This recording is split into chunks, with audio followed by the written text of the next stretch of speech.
Good morning. I will call the February 13th, 2014 regular meeting of the Minneapolis City Council Zoning and Planning Committee meeting to order. I'm Lisa Bender. I chair this committee, and I am joined by my colleagues, council members Reich, Goodman, Johnson, and Warsami. And we do expect Councilmember Barb Johnson to join us today. We have a quorum. So today's agenda has 12 items. The way it's written is the public hearing is listed first, and then the consent is second. I'm going to start with the consent agenda. So starting with item 6. Item 6 is a Target Field Station street vacation resolution. And the motion is to approve the corrected legal description of the state vacation, which was approved by the City Council on November 12th. And this is just a clarification of the language. Item number 7 is Arts Commission appointments. To approve the following 2-year appointments and waive the residency requirement for David Kang for the Minneapolis Arts Commission. Brenda Bell Brown from Ward 6, Deanna Newman from Ward 7, James Barch from Ward 12, Robert Hunter from Ward 8, David Kang from Ward 5, Cole Dorius from Ward 9, Haley Finn from Ward 10, Sarah Lopez from Ward 8, and to approve the following 1-year appointment to the Minneapolis Arts Commission for Eric Bruce from Ward 10. And these are a mix of mayoral and council appointments. Item number 8 is to approve the petition by Pat Fitzgerald to rezone the property located at 716 and 718 West 34th Street from R2B to C1 Neighborhood Commercial District. Item number 9 is regarding a petition by James Smart with Smart Associates on behalf of Paul Dobsner to rezone the property at 4000 and 4008 Lindale Avenue South from R1A to C1. Item number 10 is Walgreens Pharmacy to approve the petition by Semper Development to rezone the properties located at 2600 through 2622 Central Avenue Northeast from C1 to C2 to allow for a drugstore and a drive-through facility. Item number 11 is to approve the petition by David Barnhart to rezone the property located at 2827 Williams Avenue Southeast from C2 to R4 Multifamily Residential District and TP Transitional Parking Overlay District to allow for additional surface parking in a children's play area serving the commercial and office uses that are there. Item number 12 is to approve a petition by Baker Daniels on behalf of the Northern Clay Center to rezone the northern portion of the property located at 2424 Franklin Avenue East from R6 to C2 to allow for an educational arts center, gallery, and accessory parking, and to approve the vacation of a no-outlet alley which abuts the property located at 2424 Franklin Avenue East. Would anyone like to pull any of the items from the consent agenda? Seeing none, I will move the consent agenda. All those in favor, please say aye. Aye. Aye. All opposed, nay. The consent agenda items are adopted. We'll now move to our public hearing, which is items 1 through 5. The first item is City Planning Commission reappointment. To consider the reappointment of Ryan Kronzer from Ward 10 to serve on the Minneapolis City Planning Commission for a term to run from February 1st, 2014 through January 31st, 2016. Is there anyone here to speak about this item? Seeing none, I will move the reappointment of Ryan Kronzer to the Minneapolis City Planning Commission. All those in favor, please say aye. Aye. All opposed, nay. The motion carries. The second item on our public hearing is regarding 3112 3rd Avenue South. It is an appeal filed by David Peel from the Heritage Preservation Commission's approval of a certificate of appropriateness application to replace windows and a door at 3112 3rd Avenue South in the Healy Block Historic District. And I believe we'll begin with staff. Is that correct? Thanks. That's correct, Madam Chair.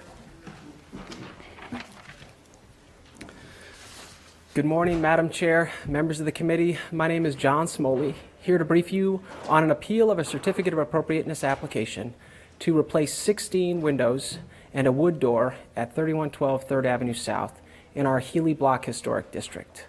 The appellant is David Peel, here today. The applicant are representatives of our city's health department here as well. The proposal is a lead hazard reduction project initiated in response to a child who was lead poisoned at the property. the property owners have received a lead hazard reduction grant funded by the U.S. Housing and Urban Development Agency and administered by our city's health department. Staff recommended and the Heritage Preservation Commission approved the proposal at their January 7, 2014 meeting by a vote of 7-3. CPED is withholding issuance of a building permit to conduct these lead abatement activities pending the results of the appeal.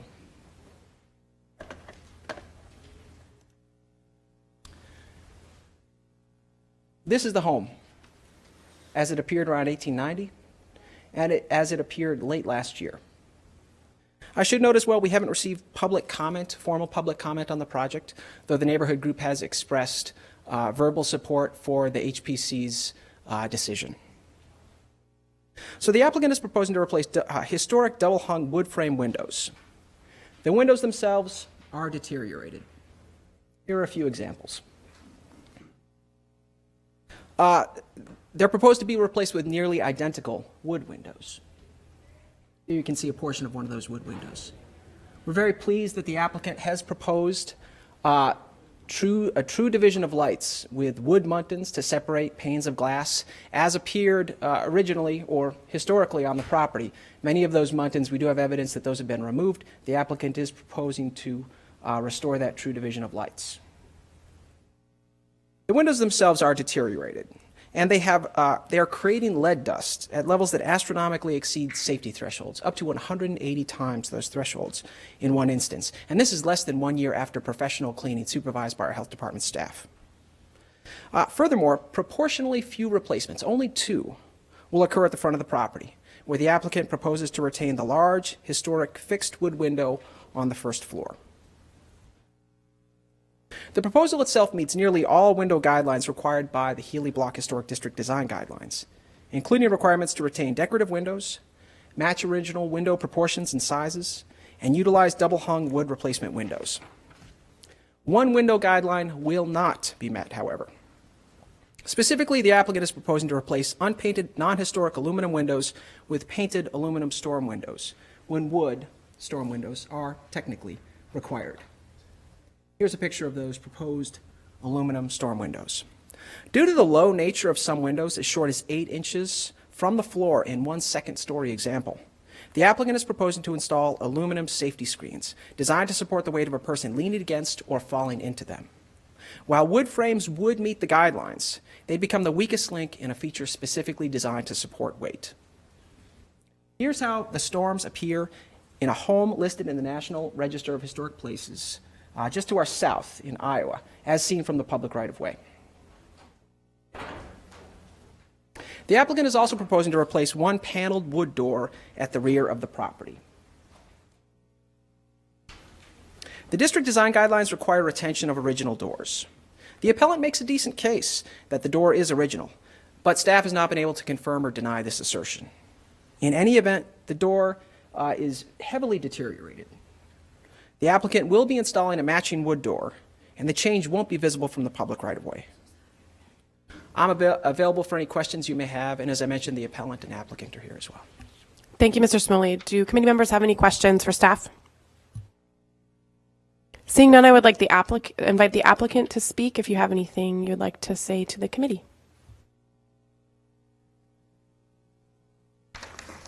Madam Chair, council members, my name is Daniel Huff. I'm the Director of Environmental Health within the city's health department, and we are the applicant. As a city of the first class, Minneapolis is required under state statute 144.9504 to investigate and order remediation when there is a child with lead poisoning.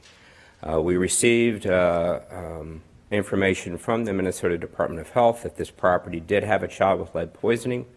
We investigated, found severely deteriorated lead paint surfaces, and moved to order remediation of that property.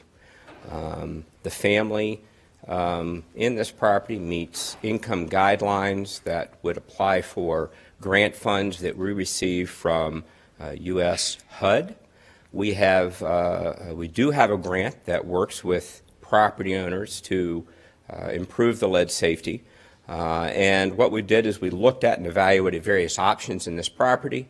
To restore the wood windows would cost over $28,000, far exceeding our budgeted amount for a property under our HUD grant. Our grant average expenditure is $10,000 per home. If we are to exceed $20,000, we have to get special dispensation from the U.S. Housing and Urban Affairs Department. We often contract with a Minneapolis-based company, A-Craft Windows, and they can make historically accurate replicas of wood windows, and that is what we have requested in this case.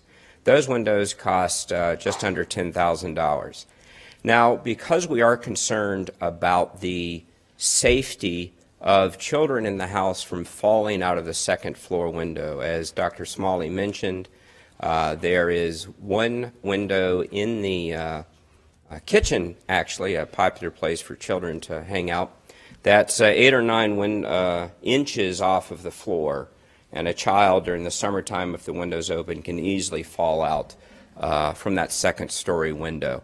So we want to put safety screens in that window. This would also assist with the aesthetic character of the house. There are currently aluminum-clad storm windows on the house. These painted storms have a darker color, blend in much more readily with the house than the aluminum-clad. And that is for an additional $4,400 that we are using our grant funds for. If we were to replace with wood storms, which, as Dr. Smalley said, would not be as secure and safe as these new storms for the child, they would cost, just the wood storms would cost over $11,000, more than the entire window replacement itself. So due to cost and safety, we have applied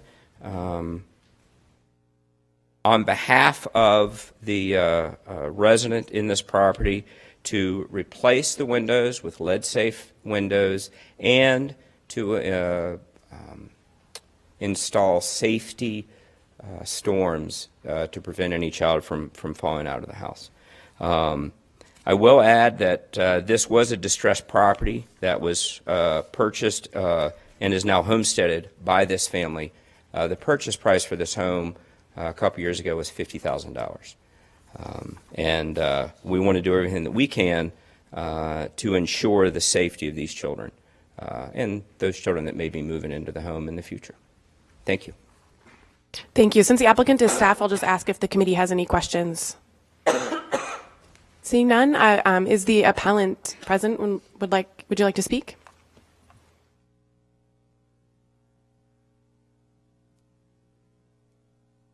Madam Chairwoman and committee, I'm Anders Christensen. I'm a professional painter and painting contractor. I'm the managing partner of Tiger Ox Painting. We have a Minneapolis Minnesota building contractor's license. We are registered with the EPA as a lead-safe contractor. My partner Jeremy and I have both been trained to do work in a lead-safe manner. The federal lead law went into effect in June 2010. The law was passed because the primary reason for lead poisoning in children is remodeling done without lead-safe practices. The primary reason for lead poisoning in children is remodeling. The law only applies to contractors. Homeowners can do whatever they like. Over the last 4 years, we've done hundreds of paint jobs, both interior and exterior, involving lead-safe practices. We have worked in houses with small children and pregnant women. Our firm was audited by the EPA and passed the audit without any recommendations for change in our work. I am a strong believer in the federal lead law and in lead safety.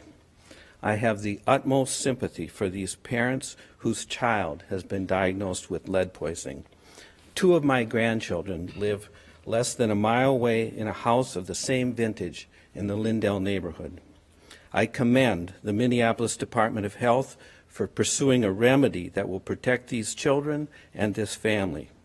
However, I strongly disagree with the analysis of the problem and the limited choices that the city planner has put forth.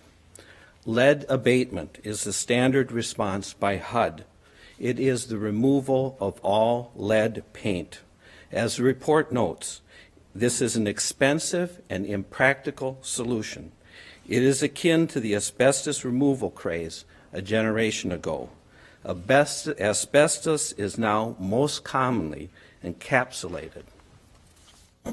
The same is true of lead paint today. The HUD standard is out of date. In the construction industry, EPA lead-safe encapsulation is the best practice. Lead abatement does not protect children better. For this family, it would be very disruptive. During the outdoor painting season, half of my business is reconditioning and painting windows, such as those as 3112 3rd Avenue South. The family would not have to move out during the reconditioning process. The city planner did not investigate reconditioning and painting the original windows as an option. I have not viewed the interior of this house. I've only seen the pictures. But my estimates for this work, based on the photos in the city report, would be 12 hours per window. Install glass where necessary, re-rope, reglaze, prep, prime, caulk, paint, and wash inside and out both upper and lower sash windows and interior window surround. $483 per window, or $7,728 for 16. I checked with one of my competitors, Bella Casa Painting. They had the same estimate for hours, but charged a slightly higher rate, $510 a window, or $8,160. Bella Casa employs a number of Spanish-speaking painters. I think it would be a kindness to the homeowners to have painters working in their house who speak their language. I could find a half a dozen painting contractors in South Minneapolis who could do this job, employing painters who live in the neighborhood. With all the current talk about racial equity and political circles, the city of Minneapolis could put its money literally where everyone's mouth seems to be. John Cunningham, T.P. Healy's great-grandson and prominent Minneapolis architect, purchased 3116 3rd Avenue South a year and a half ago. This is the Healy-built house next door to the south. John reconditioned the original sash windows and installed wood frame combination windows manufactured locally by SP Windows. It is incredible to me that city staff did not seek John Cunningham's advice in this matter. This entire appeal is a waste of everyone's time because city staff did not do its due diligence. At least all of you are getting paid, and so is John Smoley. I, however, am donating my time to do his work. The cost of reconditioning and painting the existing windows and installing size wood frame combination windows is $14,700. This is roughly equivalent to the city proposed solution. Lead-safe reconditioning and painting of the existing windows is a sustainable choice. Nothing is going to the landfill. One of our goals is a waste-free city. Lead-safe reconditioning and painting of the existing windows is the preferred choice for the historic district. Lead-safe reconditioning and painting of the existing windows supports racial equity and neighborhood employment. Lead-safe reconditioning and painting of the existing windows is the current best practice for protecting the children and this family. The bottom line is to protect these children and support this family. Thank you very much for your time and attention. Thank you. Is there anyone else who would wish to speak on this matter? Sure. Could I ask speakers to please remember to register with the clerk and please state your name and address? And also, could you keep remarks to please 3 minutes and try not to repeat what another speaker has already said? Thank you. I'm going to talk a lot, but I'll try. So I'm David Peel, 3127 2nd Avenue South, and I've lived there in the Healy district since shortly after it became a historic district, 21 and a half years ago. And I'm also the appellant, and I think the situation here is everybody agrees that the lead needs to be dealt with. It's a question of how it gets dealt with. The city agency that deals with that and their staff person, Jennifer Cheated, tried to comply the best they could, and they did not get any direction from John Smoley, from what I understand. He just rubber stamped what they requested. And so we've had to do some of the legwork on making sure that happens. Anders mentioned a couple of bids that can make it happen within the guidelines, because that is the key objective here, is to comply with the guidelines. The new windows that Jennifer proposed do comply. We are interested in wood storm windows, not metal, which are expressly forbidden in the guidelines that have been there for over 20 years, and also the removal of the back door. Now, normally, a neighborhood group, in my history in the neighborhood, and not up till a couple of years ago, when there's an issue like that, they would flyer the block and get people involved and get some consensus on how to move forward with it, and that has not happened this time. So I've been looking for resources to help make this happen so that it happens within the guidelines. Since the neighborhood group hasn't, they've just chosen to be divisive, apparently, and I have found that the Healy project has volunteered to renovate the back door so that it, at no cost to the family, so that that can be retained. It is not beyond repair. It needs some repair after 120 years, but it's in decent enough shape to be renovated.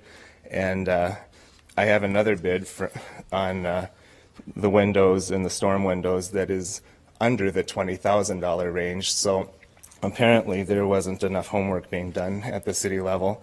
And this isn't the first house that on our block that has had to deal with lead, and it's not the first one that's had to deal with it with public resources.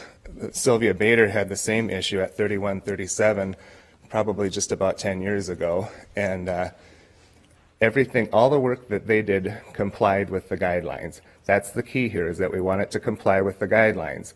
And I kind of have to ask myself, what's the difference between Sylvia's project complying and suddenly now with a family that, doesn't speak English very well, that the proposal by city staff doesn't comply? I don't think that's fair to them. It's not fair to the block, it's not fair to them, and the rest of us, including myself, have spent a lot of time and money complying with the guidelines. Each deviation from the guidelines weakens them. And if there should be a revision of them at some point that applies to everybody, that's one thing. But these one-off exceptions are very detrimental to a historic district that's struggling to stay a historic district with the freeway and all of that. And the other argument I hear sometimes from the people who think metal storms are just fine in a historic district is that, well, that house isn't even a Healy, and it's in the Healy district. It happens to be built by Ingham, who is a contemporary of Healy, and within the city, just about as prolific as Healy. And Trilby Bush has put together a lot of history. She's a former HBC commissioner, put a lot of history together on the legacy of Ingham. So to try to downplay it by the builder is silly, because it is historic. It's been declared historic since the late 80s, and to try to question it on those grounds, I think, are a little bit crazy. Mr. Peel, it's been about 4 minutes, so I just want to ask you a quick wrap up, and thank you for your time. So what I think needs to happen here is we've proven that wood storm windows can be done as cost effectively as metal storm windows. We've found a resource to pay for the rear door being renovated that won't cost the city or the homeowner any money. And the proposed new windows comply. It would be better to renovate the old ones, since it can be done at the same price, but either of those solutions achieve what we're after. Great, thank you, Mr. Peel. Is there anyone else who would like to speak on this issue? And the wood storms that are proposed are safety storms. They are not the weakest link, as what was said. I don't know where staff came up with that idea that they aren't as safe as metal. Madam Chair, Committee, my name is Jim Graham. I'm the Executive Director of the National Association for Child Window Safety. After a child had come out of a window in Minneapolis, I had held that child the day before. I started work to change the law. That law, called the Layla Law, now is being either has been adopted or is being considered by 30 states in addition to Minnesota. The real key issue there is that you must have some protection for children. There's a window there that, by the way, 24 inches isn't even safe for a child. The new International Building Code says it must be at least 36 inches. There's a window there that's 8 inches off of the floor. A child doesn't have to climb into a window to go out of that window. A child only has to crawl out of that window, and they have a crawling child, by the way. The historic nature and heritage preservation is that is a family house. Well, that's a death trap now, waiting for a child to go out of. Maybe one hasn't yet, but it is. And the idea that the window screens, well, you put in the wood screens and they will work, is a fallacy. That is not really true. The reason that you need the actual child safety screen, and a certified one, is that you need to be able to prevent a child that's up to 5 years old from going out of that window. As far as the looks, right now it has aluminum, the old 50s type of aluminum on it. I went by it yesterday to look at it. By the way, coming from Iowa, where I was lobbying for them to adopt the same law. And they could put in actual child safety screens into those old aluminum windows, but it wouldn't be historic. The child safety screens and security screens have been put into historic houses across the country. They're even in the governor's mansion in Wisconsin to preserve that.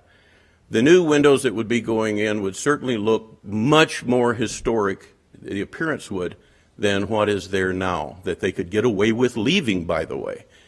But I don't think that would be advantageous for the children. I think that Minneapolis, when Layla went out of her window and the law was changed, Minneapolis adopted a resolution and made it Layla's Day. And here's what was said. We measure the quality of our community by the way we provide for our children, our elders, and our handicapped. It should be the intent of Minneapolis to build community by laying foundations on such principles and to organize its structure to guarantee the safety and happiness of our most vulnerable. It would be an atrocious thing not to allow those children to be safe in that house. And so I ask you to not support a travesty of saying, well, it must be this. I ask you to actually consider what the heritage of the house is, which is a family house, and to protect children as much as possible. Thank you. Thank you. Would anyone else like to address the committee in public comment?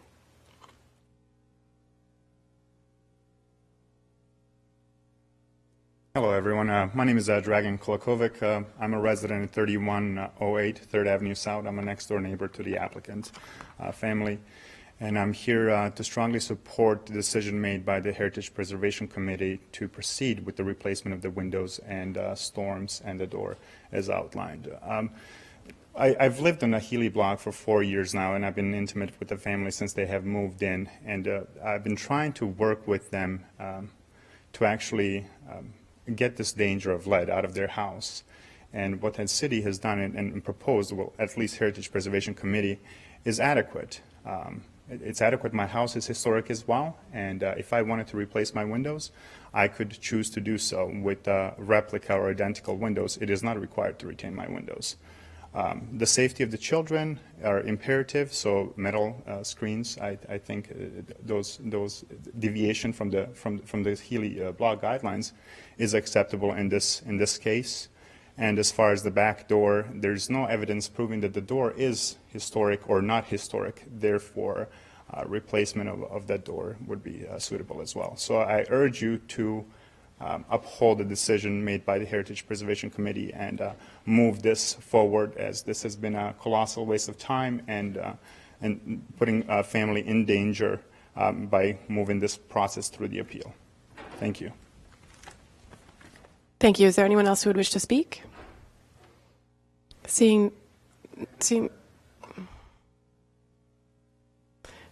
John Smoley mentioned that he had not received any comment from the public. I have a copy of an email sent to him by John Cunningham, who is the neighbor on the other side of this property, and that email says, to not do the metal. Right. And to Thank you. Could you renovate the windows. please give that to the clerk and we can get it submitted into the public record? Thank you very much. Is there anyone else? Okay, seeing none, I'll ask my colleagues if there's any comments or questions. I will move to deny the appeal of the application. Oh, pardon me. I will close the public hearing first. And then I will move to deny the application to appeal the HPC's decision, and I will see if my colleagues have any comments. Seeing none, all in favor, please say aye. Aye. Any opposed? No? Thank you. The motion passes.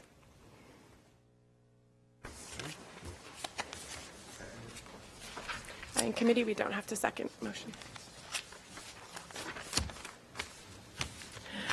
Okay, thank you. So we will now move on to items 3, 4, and 5 in our public hearing. These are each separate properties, but they are related. And so I'll just explain the situation and then open it up for staff. So the, item number 3 is 1319 4th Street Southeast. Item number 4 is 1315 4th Street Southeast. Item number 5 is 410 13th Avenue Southeast. These are all appeals filed by Dorn Development LLC for the decision of the Heritage Preservation Commission, notwithstanding staff recommendation to deny the demolition of historic resource applications for each of these separate 3 properties. And for this, we'll begin with staff from CPED.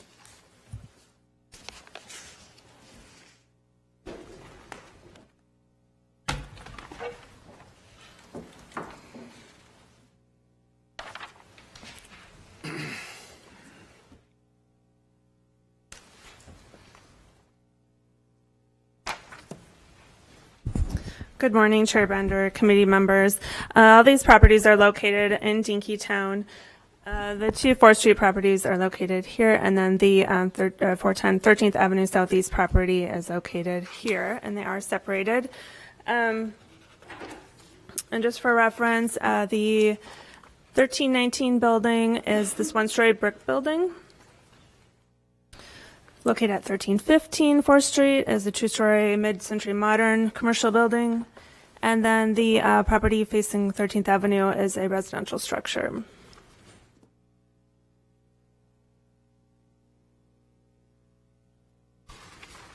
The applicant, Dorn Companies, is proposing to demolish the buildings to make way for a mixed-use hotel development, which would be located on those properties fronting 4th Street. The property that fronts 13th Avenue is also proposed to be demolished. As a part of this, shown here on the site plan would be making way for a parking area, but the overall idea is that an access easement would be obtained here, providing access to the 4th Street properties. And here's just the latest rendering of the proposal, but that's not before us today.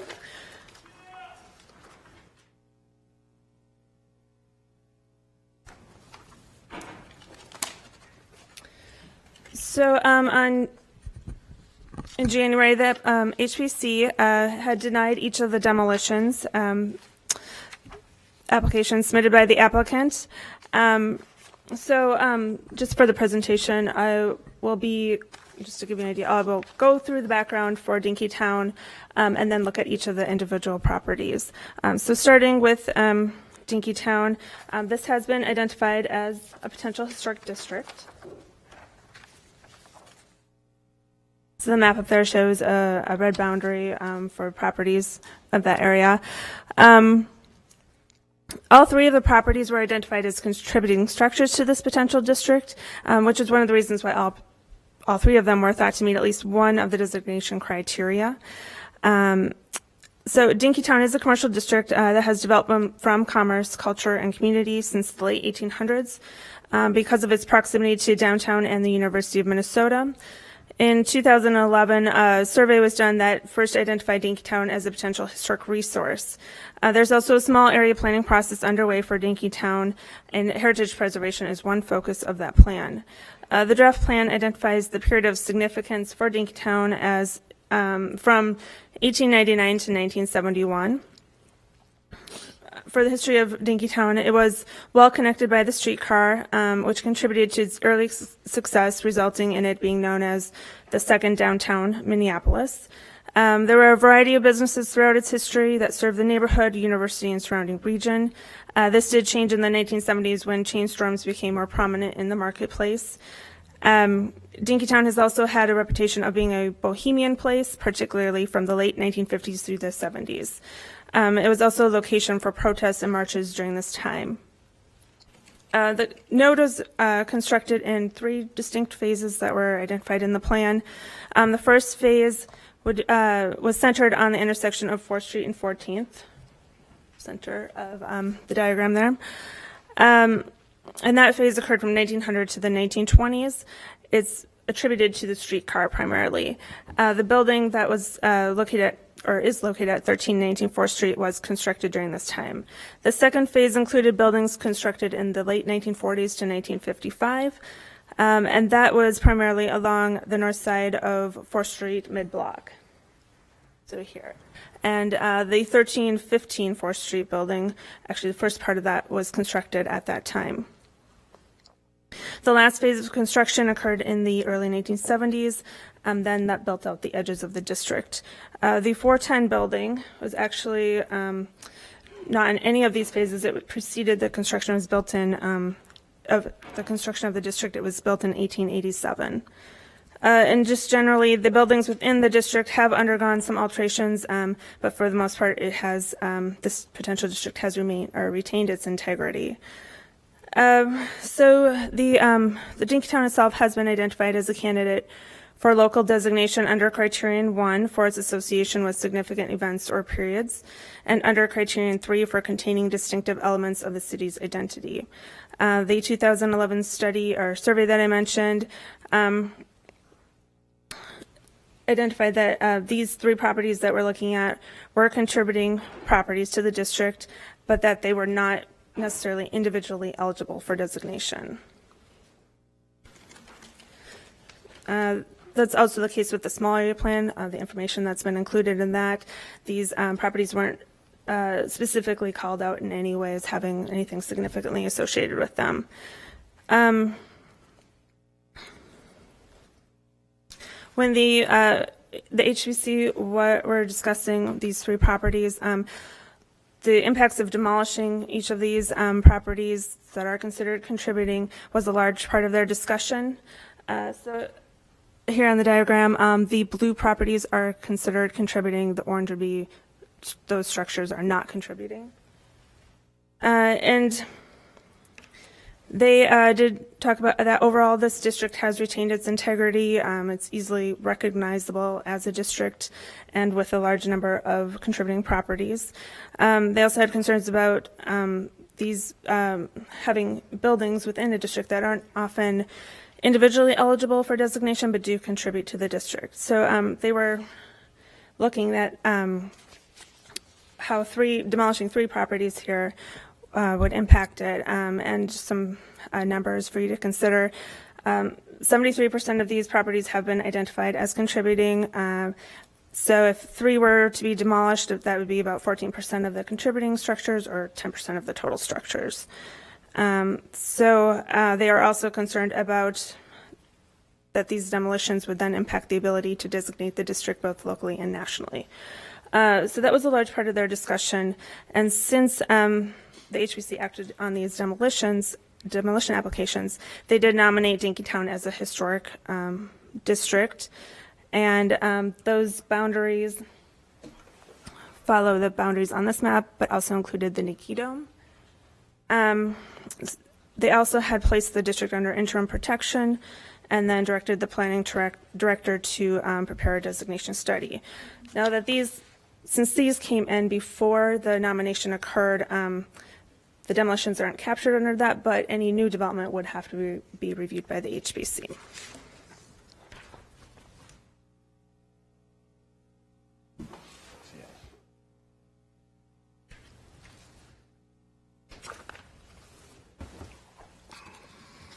Ms. Widmeyer, could you just point out once again where the buildings are in this map in question? So this would be, This probably isn't going to show up. This one is 1319 4th Street, 1315, and 410 13th. Moving on to the property of 1319 4th Street. This one had been kind of identified also as embodying distinctive characteristics of an architectural style. So that was one of the things that was considered. It's a one-story commercial building. It's constructed with 4 tenant spaces. Since construction, the building has been used as a multi-tenant building with a variety of retail and restaurant uses. Some of those past uses included the Golden Gopher Cafe and Newburgh Photography Studio. Although this building is located in the potential historic district and contained a variety of businesses, it doesn't appear that there were any significant events or periods that would qualify it as an individual designated property. The architectural style is a form of vernacular commercial architecture. It features a number of characteristics of the style and the era of its construction, including the defined spaces for storefront signs, brick detailing on the parapet and facade, and transoms over the storefront windows. So here you can kind of see a close-up of one of those tenant spaces, and each of those features the sign band, storefront windows, and the brick detailing. This building was built by C.P. Johnson and designed by Nordstrom and Lindquist. There were no records found for them that indicated any significance. The original owner of the building was John Degnan. Newspaper accounts indicated that he was politically active locally, that he ran for more than one political seat but was not elected. He also owned a real estate business located at the property of 517 15th Avenue Southeast, so about a block and a half from here. However, this property doesn't seem to be too significant for its association with him. For the integrity of the structure, there have been some alterations to the building. However, it does retain its integrity. Most of the original exterior materials appear to remain. Brick is the primary material here. There are some windows and doors that have been changed out. As you notice, like the door here is not original. More so on the rear of the property, you'll note that doors and windows have been filled in or changed out.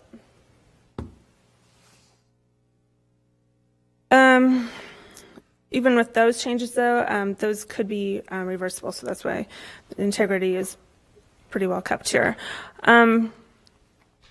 Looking at the condition, the property has stated that the structure is in need of significant repair, and that extensive deferred maintenance and this current state of it, the structure has created safety hazards. So they noted some of the repairs and deficiencies, cracked end or missing brick and mortar. There's a picture of one area of the building showing that. The building isn't ADA compliant. There's outdated mechanical and electrical systems, crumbling asphalt with large potholes in the parking lot, a lack of a stormwater management system, and then regrading of the parking lot would also be needed for proper drainage. For the structure itself, the applicant did not submit a structural condition assessment. Some of the conditions noted aren't too uncommon for buildings of this age and construction type. So just for reference on the value of what we could find is that Hennepin County noted that the building value is just over $250,000 and the land value is over $500,000. So we did recognize that there are repairs needed, but demolition might not be the only option here. One other thing that the applicant did note that this building isn't the highest and best use of the site because it does take up only a small portion of it. They also can't build on top of it to incorporate it into the development. But ultimately, for the staff recommendation, when we were looking at this individual property, we didn't find it to be significant under our local criteria and did recommend approval of the demolition. The HPC, as I mentioned, had a large discussion about the impact on the district. So they did unanimously vote to deny the demolition and place it under interim protection. So a designation study could be pursued. Are there any questions on this one? Others, I'll move on. Okay.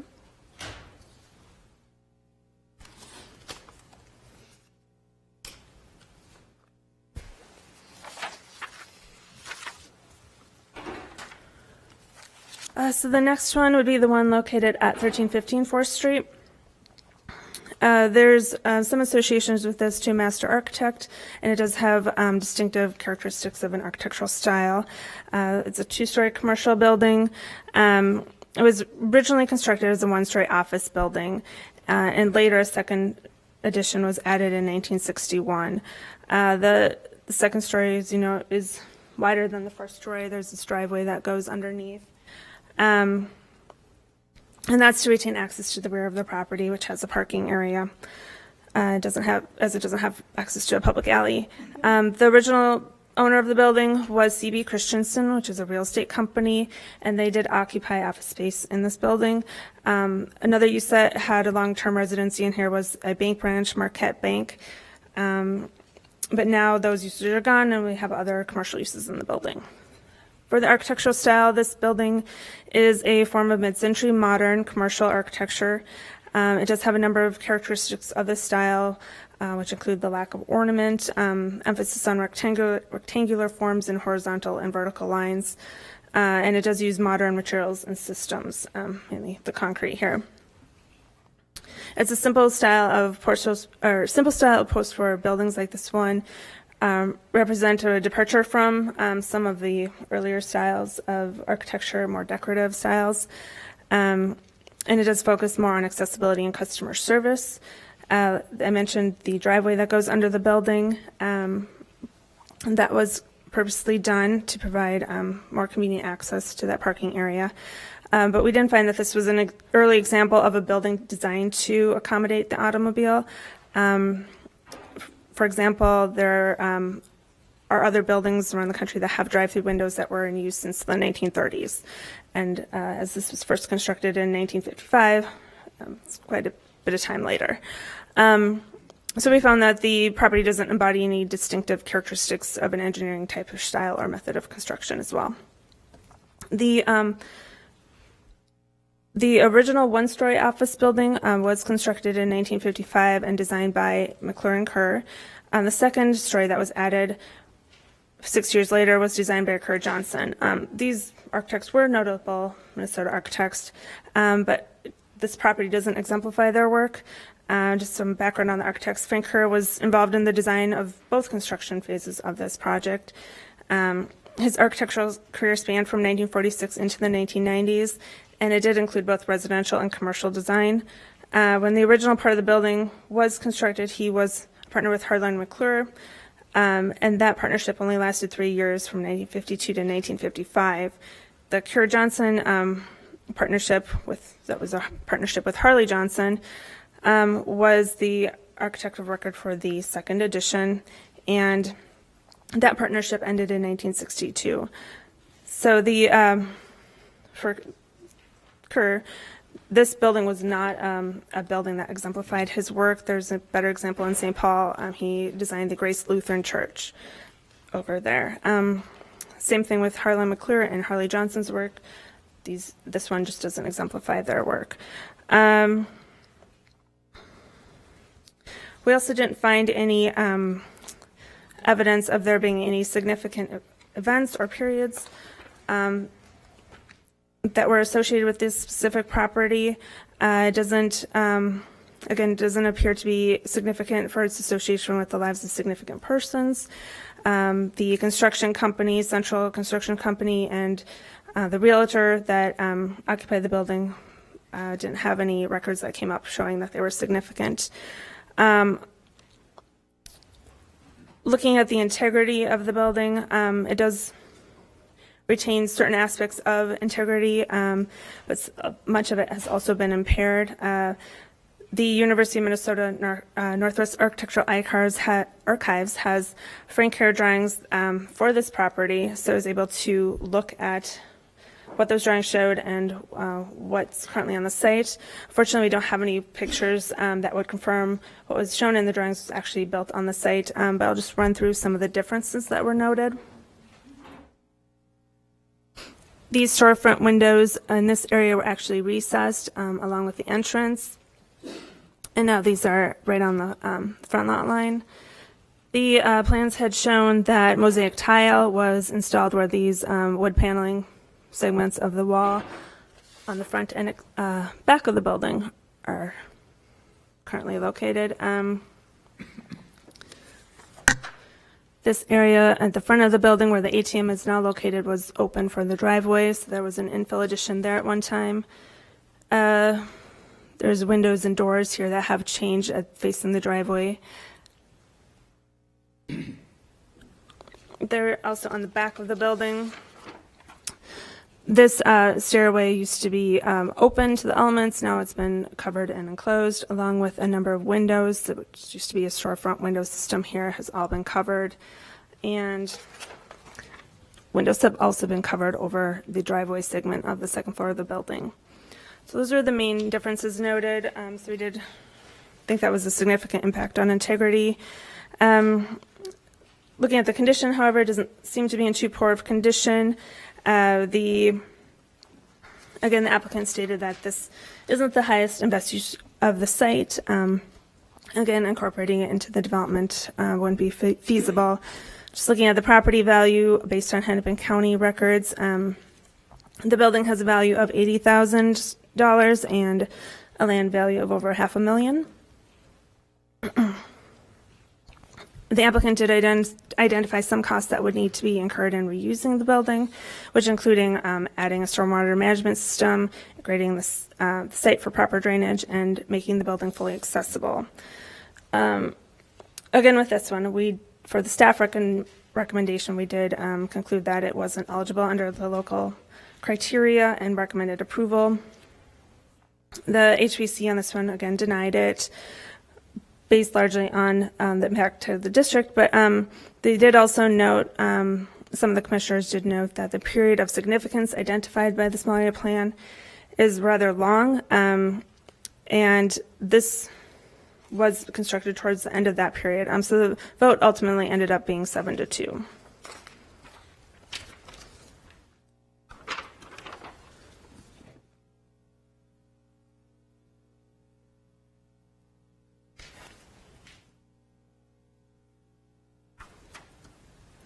And lastly, we have the residents at 410 13th Avenue Southeast.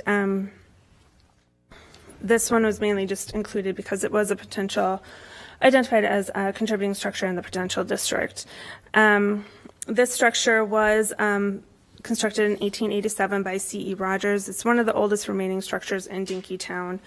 The architect designer is unknown, and there are no records found for the builder significance. The style is vernacular cottage. As you can see, it's clad in wood lap siding with a stone foundation. Some of the remaining architectural details include paired scrollwork, eave brackets along the roof, and Greek Revival style eave cornices. Some of the original windows do remain, but it has undergone some alterations. This porch is not original. It was replaced in 1983, and it's a third the size of the original porch. And also you can see here there's an accessible ramp that was added, also not original. So there have been alterations. For the most part, it does retain its integrity. The condition of it does need repairs. The applicant has noted some of the issues, including trees growing from the foundation, some crumbling of the foundation. Also, the exterior needs to be painted, and so just some maintenance work on the exterior. For this one, a structural condition assessment also was not submitted. We didn't find that these repairs that were needed were all that uncommon with a home of this age either, or as well.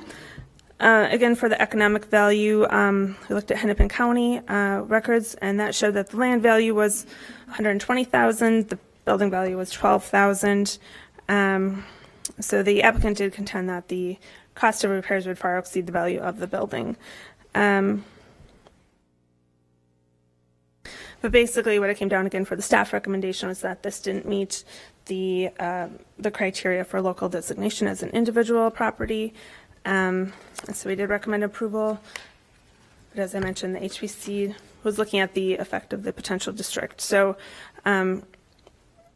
they also point out they did have talk about how this as a residential structure would relate to a commercial district and its importance for that.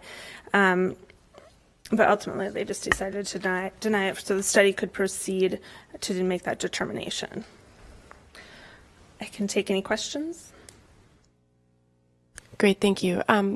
Just because there are a lot of moving pieces here with different applications and studies, I'd like to ask our city attorney's office, Mr. Nielsen, to sort of clarify the legal context here with a small area plan in place that has not been adopted, the HPC's nomination of the district, as well as these 3 individual permits, so how those all fit together, and how particularly the district nomination plays into this decision here today.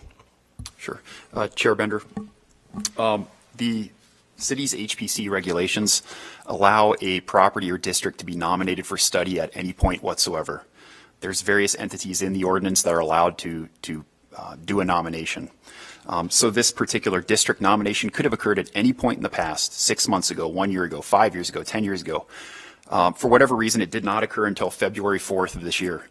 And the applicants' demolition applications preceded the effective date for that nomination, the effective date for interim protection associated with that nomination. And so they are not captured by the district nomination. So your task today, and should note that the way that the timing of those applications is key is because interim protection imposed in conjunction with a historic designation study is roughly equivalent to the way a moratorium is imposed to protect a zoning study or a planning study. And the timing of applications, that the way we handle those applications with a moratorium is exactly the same way. If an application precedes the effective date of a moratorium, then it is not captured by that moratorium. Now, there are ways to get a waiver from the moratorium, just as here, when something is under interim protection, it doesn't freeze everything. Somebody can still ask to do something to the property. You just have to submit a certain type of application, receive permission from the HPC to do so. So your task today is to evaluate these 3 individual demolition applications according to the standard in 599.480 with regard to historic resources. And just to give you a quick background on that, your initial decision, therefore, is whether these properties are historic resources. That definition is property that is believed to have historical, cultural, architectural, archaeological, or engineering significance and to meet at least one of the criteria for designation as a landmark or historic district as provided in this chapter. You're not making the final call on the historic merit of these properties now. This is an initial phase. The final call on the historic merit of a property is not made until after a study is conducted sometime down the road. That decision will come to you. Regardless of your decision today on these applications, the district study will continue. That's going to go on. That's going to happen no matter what.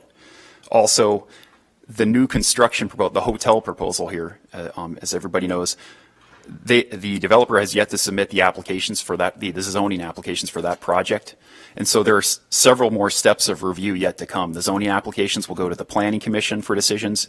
At this point, it looks like it involves a rezoning, a couple of variances, a conditional use permit to increase height. The rezoning is going to come to the council no matter what. That's a legislative decision ultimately. If any of the other associated applications are appealed from the Planning Commission, those will also come to the council.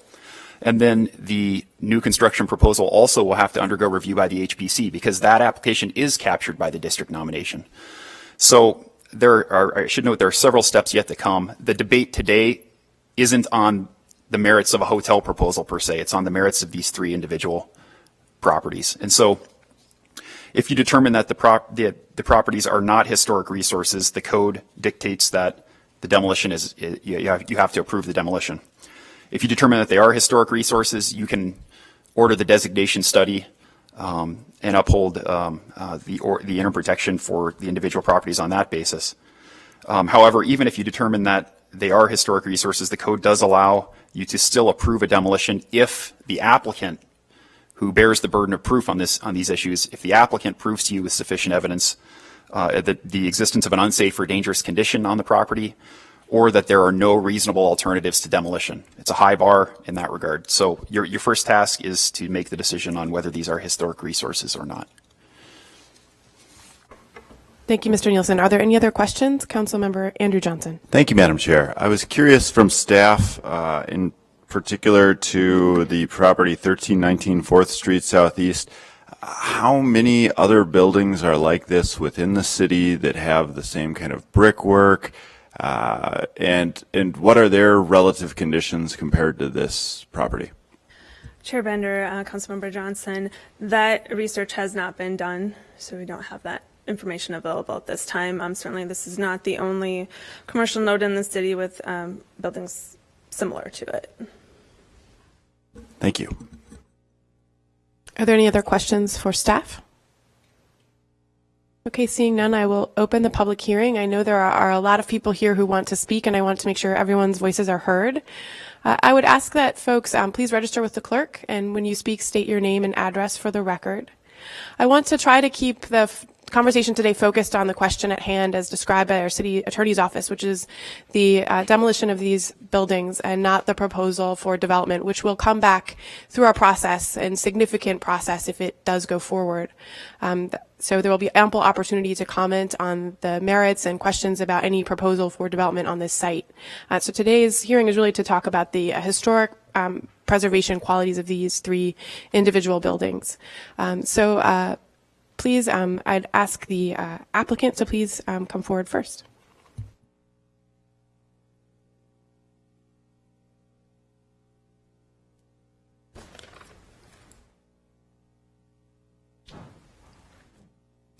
Good morning, Chair Bender, council members. I'm Ann Barrett, General Counsel for Doran, and I will try to keep my comments relatively brief and not repeat what's already been said by staff.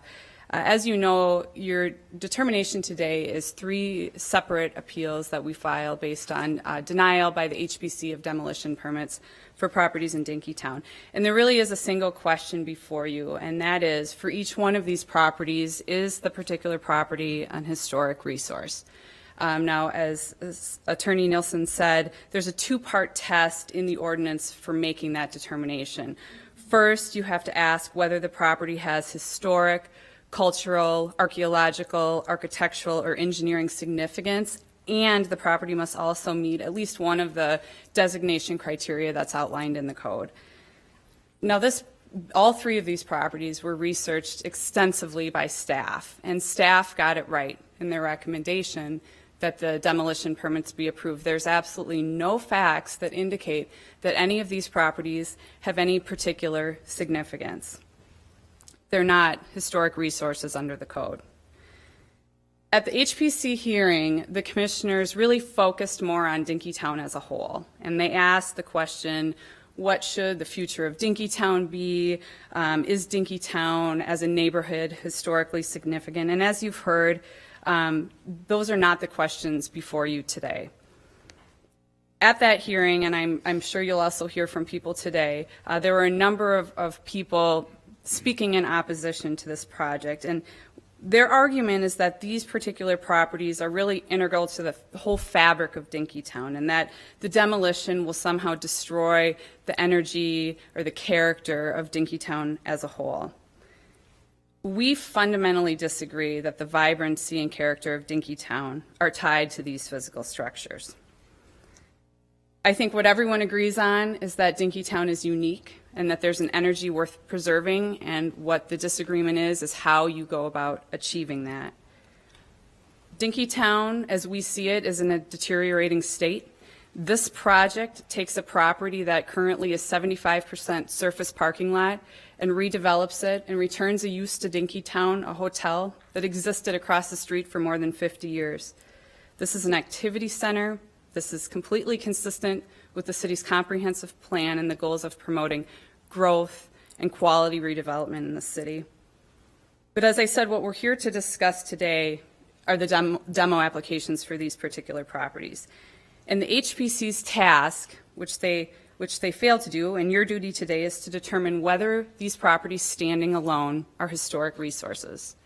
Now, Ms. Woodmeyer addressed each of the properties in detail, so I won't reiterate what she said, but I think the points that she made are clear. Each one of these properties was built at a time to serve a specific function, and each of the buildings have served their purpose. There were no significant events, people, or any other facts that would justify denying the demolition applications for these properties.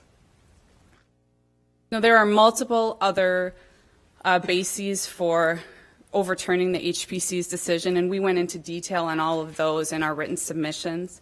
I want to just highlight a couple points for you today. The term historic resource, both the definition in the code and its application by the HPC, were unconstitutional in this case. It's a vague definition. It's based on subjective criteria. And as the record of the HPC hearing indicates, the commissioners did just that. They used their subjective beliefs to make a determination about whether or not our demolition application should be approved or denied without relying on objective criteria contained in the code. Second, the process for determining who needs to go before the HPC in the first place is flawed. As we indicated in our submissions, there was a report submitted to the City Council last year that just gives a snapshot of properties that were approved administratively for demolition. These properties are no different than many of those other properties. There were commercial and residential buildings that were approved. There were 2 houses on 5th Street on the same square block that were older than this residential house that's the subject of your determination today that were administratively approved. And so there really isn't any reason for our applications to be treated any differently. And lastly, establishing interim protection is not permitted under the code until there's been a nomination. And as you heard, there was no nomination at the time that we submitted these applications. So that determination by the HPC is incorrect. There should be no interim protection established for these properties at this point. Now, the last point that I want to make is I think I know there's a lot of emotion associated with this project, with our applications. But I think what might be getting missed in this discussion is that while there is vocal opposition to this project, there's also broad support. We reached out to all 27 property owners in the 4 square block area on 4th and 14th and asked them to sign a resolution supporting this project.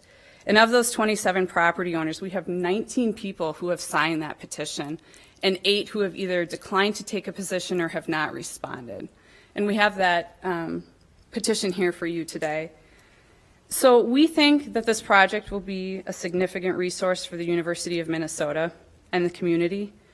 The project, as you know, will contain a commercial space. There are existing commercial tenants in the buildings that exist at the properties today. We have an obligation to honor those leases, and we will continue to work with those tenants. But we think overall this is a positive for the area. We think the HPC was absolutely wrong in their denial of our demolition applications. The properties are not historic resources, and so we ask that you overturn the HPC decisions today. Now, I'm happy to answer any questions, and I'd also like to reserve the right to respond at the end to any comments that are raised in the public hearing. Thank you. Are there any questions for the applicant? Seeing none, I'll ask if anyone else would like to speak. I know that we have a lot of people here. I'll ask you to each keep your statements to 3 minutes in order to make sure that everyone has a chance to speak and that the committee has a chance to go into the details of this important decision today.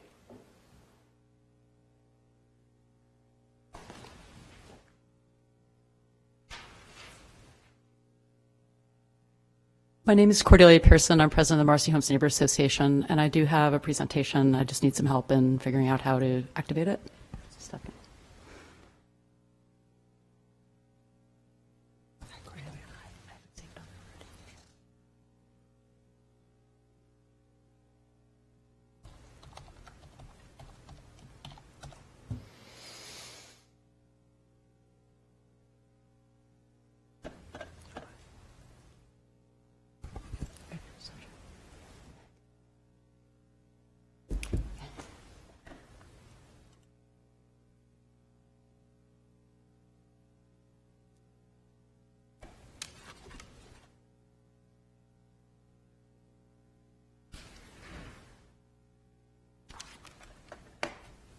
Chair Bender and members of the committee, my name is Cordelia Pearson, I'm president of Marcy Homes Neighbor Association. Thank you for the opportunity to comment. The theme I'd like to respond to, if there's one single thing, it's growing with preservation. We want our city to grow. We want it to grow 100,000 people in the next few years. We are prepared to do that while we protect the quality of the places that we have, the quality of the places that attract that growth. Briefly, Marcy Holmes' identity is critically tied into the identity of Dinkytown. That is one of the findings before you, is Dinkytown, and are these properties associated with something that is key to the identity of the neighborhood. So I want to start with that. The reason I'm providing a PowerPoint is that photos and visuals tell a lot of the story here instead of just words.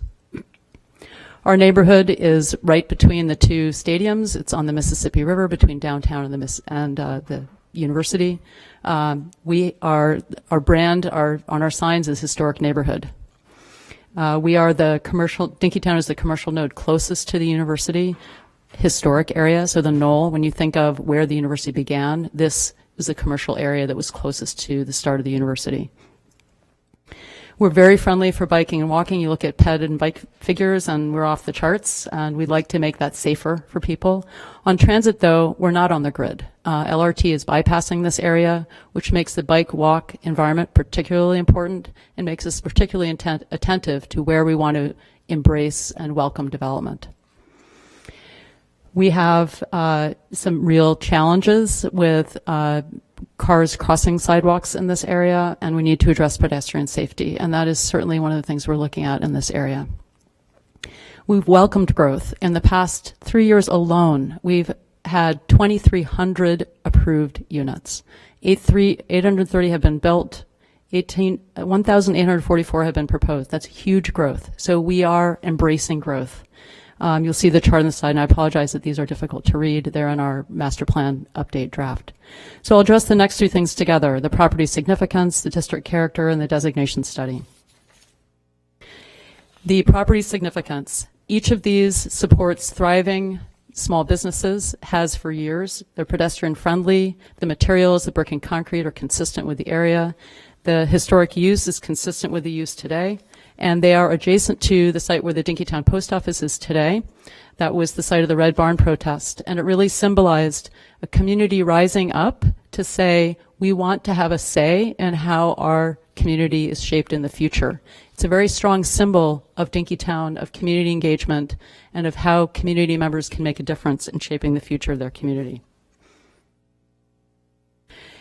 Here are some examples of the brick facing it, and I particularly want to draw your attention to the Dinky Dale project right across the street from the subject properties. The subject properties are on the bottom, and that is what it faces. The Varsity Theater and the Dinky Dale are the buildings that are immediately helping shape that streetscape of these projects. 21 contributing buildings. These are 3 of them, and they are unusually intact and have as you've heard from staff earlier, I think you probably can see where those buildings are located right now. I want to address briefly the appellant's points about the standard of review. The standard of review of the Heritage Preservation Commission is, did they act arbitrarily and capriciously? That's a very high standard for the appellant to meet. The standard of finding that these are historic is something that HPC and that has gone all the way up to the Supreme Court of Minnesota in terms of upholding the HPC's authority and process. The fact that these buildings by themselves might not stand out as the particular iconic structure in Dinkytown is not determinative. If you look at Milwaukee Avenue Historic District, many of those individual buildings, even in the historic nomination, were pointed out that they by themselves would not be historic buildings, but that they are part of a contributing fabric of a historic district. Similarly, a historic district is made up of parts. You take out part of those parts, you don't necessarily have the whole anymore. The ordinance has been found to be reasonable. To have interim protection is an entirely reasonable thing within the city's discretion. The designation study. Yes, that could have been requested by a prior city council member. We're happy to have had an election. Finally, growing with preservation. Public engagement has been vigorous and strong. Since 2011, the city did initiate a planning process with Intermedia Arts. The real focus was, how do we protect and preserve areas as we grow? There was substantial community engagement and involvement in this in a very positive way. And two very key things came of this. The historic research largely completed the work that would need to be done for designation study. So most of that designation study will be completed quickly, I trust. The second very key element is the economic study and the growth.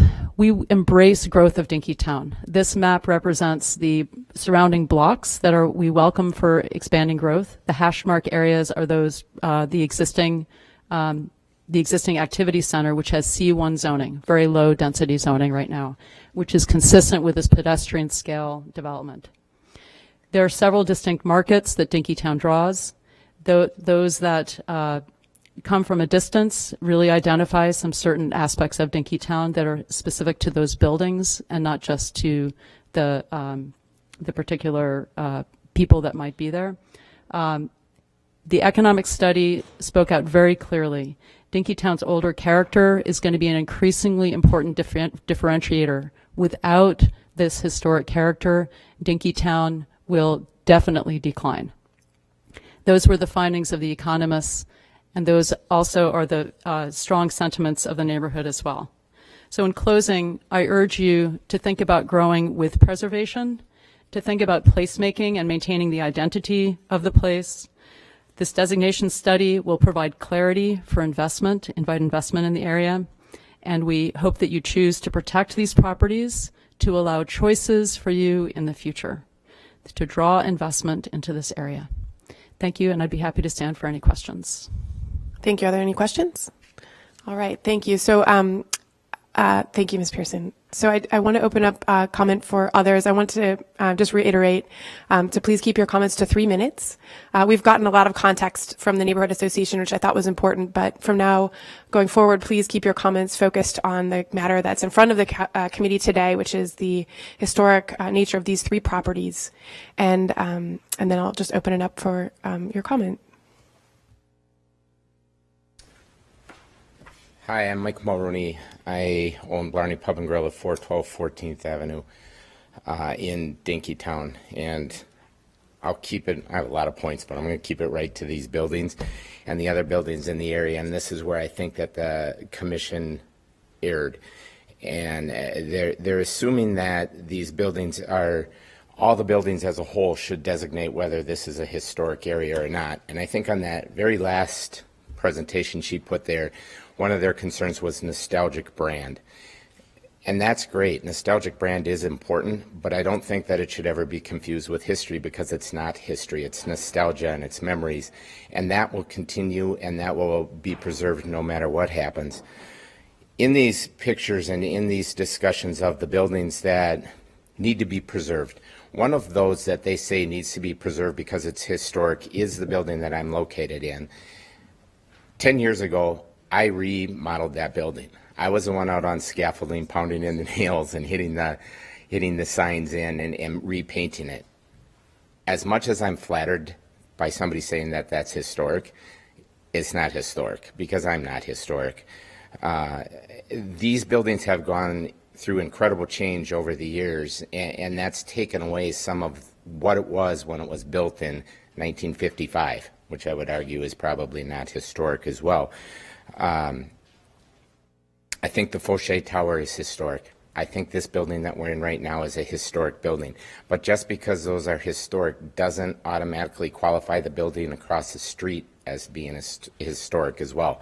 There are some buildings that have architectural value in Dinkytown that could be classified as that's history, but these aren't. These are plain, small, one-story buildings that can't support any more work to be done on them or additional building or building on top of them, which limits what will happen. As we talk about the economic value and the supposed, as was just presented, decline of Dinkytown if something changes, I disagree with that. I've been a thriving business in Dinkytown for 10 years, and much more thriving than the businesses that were there prior to me. So I don't believe that changing the area and changing the building structures and the designs of Dinkytown is going to create the decline of Dinkytown. I think it's only going to improve it, and it's going to help the economic value, which is the long-range vision of the city. That being said, I thank you for your time. Thank you very much. Would anyone else like to speak?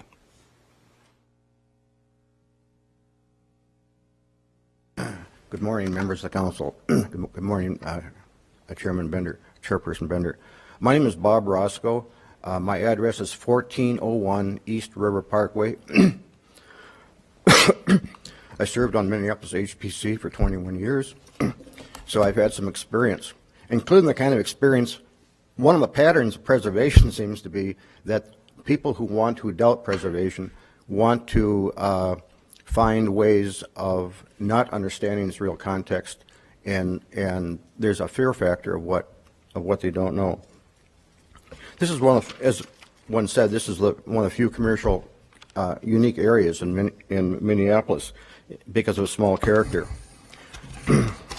I know that from my university days when I came here in 1960, I was just a month at the university when I all of a sudden realized, walking down 4th Street, that I should go into the School of Architecture.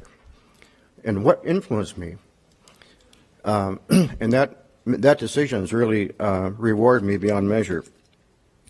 But the historic character of Dinkytown is now threatened by significant changes that would vitiate its wonderful ambience. As Cordelia said, nobody wants to prevent change. A freeze-dried history would prevent changes that businesses need to grow. That's why Dinkytown has renewed itself in the years since 1960 when I first saw it. It seemed like a magical place in those first years. Some years later, I made my home aboard an aircraft carrier. When I came back in 1965, my friends were saying, Dinkytown is in the past. The West Bank is where it's at. And so I thought, great. I spent a lot of time in the West Bank, spent a lot of money in the West Bank, forgot about Dinkytown. Well, that lasted about 15 years. Dinkytown is the prime place connected to the university and the city of Minneapolis. I think that given the St. Anthony Falls Historic District, the Marcy Holmes Historic District, the Knoll District that was just mentioned, and the possibility of a preservation-based conservation district in Prospect Park, that giving Dinkytown historic designation would be a historic necklace that the city of Minneapolis greatly deserves. Thank you. Thank you very much. Is there anyone else who would like to speak?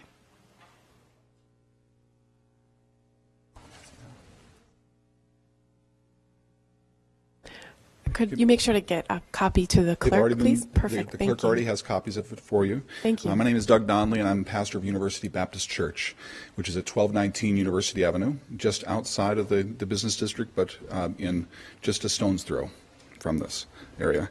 I'm not going to read this entire thing because a lot of it has already been repeated, but I want you to know that our congregation has been in Dinkytown since 1890, and we're property owners. And we're longtime members of the Dinkytown community who are concerned about recent and future developments and how they affect the eclectic nature of the neighborhood that we know and love. We house 5 congregations in our building and several community groups, all of whom that visit and work in Dinkytown, patronize the wonderful small businesses that are in the Dinkytown area. We love the idea that there are small businesses, family-owned businesses that can thrive in a small footprint. One of the things that has really affected our congregation in the past year, especially, has been the disappearance of 400 spaces, over 400 spaces of parking that has gone away where the UTEC development and the Opus developments are just very close to this other proposed development. The one remaining public parking lot in Dinkytown is behind one of the buildings that is being proposed to be demolished, and so that is a significant burden on our congregation, especially when we've got lots of older people who have significant mobility issues. I spent the better part of the past year on the small area plan task force on behalf of the congregation, where we met with several business owners and property owners and neighborhood activists, all very passionately concerned about about preserving Dinkytown and helping it to grow and thrive in the future. The 1319 building in particular displays a unique 1920s architecture which is concomitant with our building, also built right around that same time. As interested and responsible property owners, University Baptist Church Council voted on Sunday, January 19th to oppose the demolition of the buildings in question. This is because the demolition and the proposed new development exacerbate a parking problem already at epidemic in Dinkytown. We're completely behind responsible development that takes into account the needs of the neighbors, including parking and opportunities for small businesses to grow and thrive. We believe the Heritage Preservation Commission made a wise decision to deny the demolition permits at this time. Please respect their work and the work of the neighborhood and business and property owners who continue to work on the small area plan. We urge you to deny the appeal and let this small area plan be allowed to make its recommendations. Thank you for your time and consideration. Thank you. Would anyone else like to speak?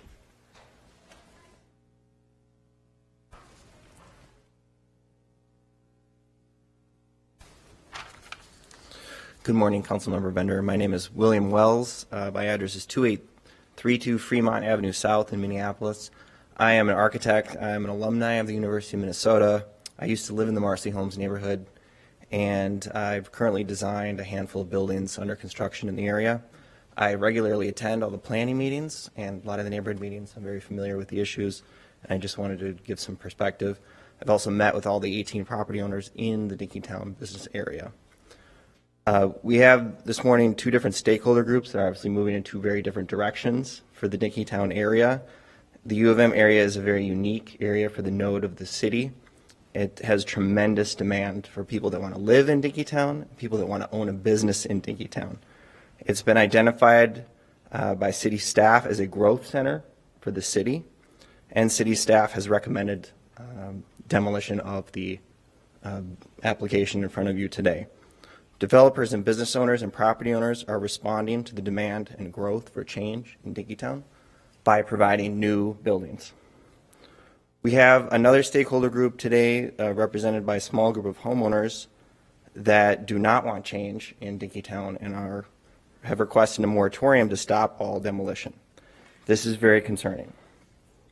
We have two different stakeholder groups moving in opposite directions, and unfortunately many of the property owners in Dinkytown have been rejected from the neighborhood association and are not participating in the small area plan. That is very concerning, and I wanted to bring that point forefront to you today. Most of the property owners in Dinkytown do support the application today for demolition. Just briefly, I would ask the committee today to try to find a reasonable solution that both parties could work together on. I support the demolition of 410 13th Avenue Southeast. I think that's reasonable. That house is not contributing to the commercial district of the area. Perhaps regarding 1319 4th Street and 1315 4th Street, what we see as historic is only the scale and materials of those buildings and not the actual buildings themselves. So perhaps the applicant could work with city staff in the design of the new building to replace the scale and materiality of that commercial node. That is something to consider going forward. Thank you for listening to my comments. Thank you. Are there others who wish to speak?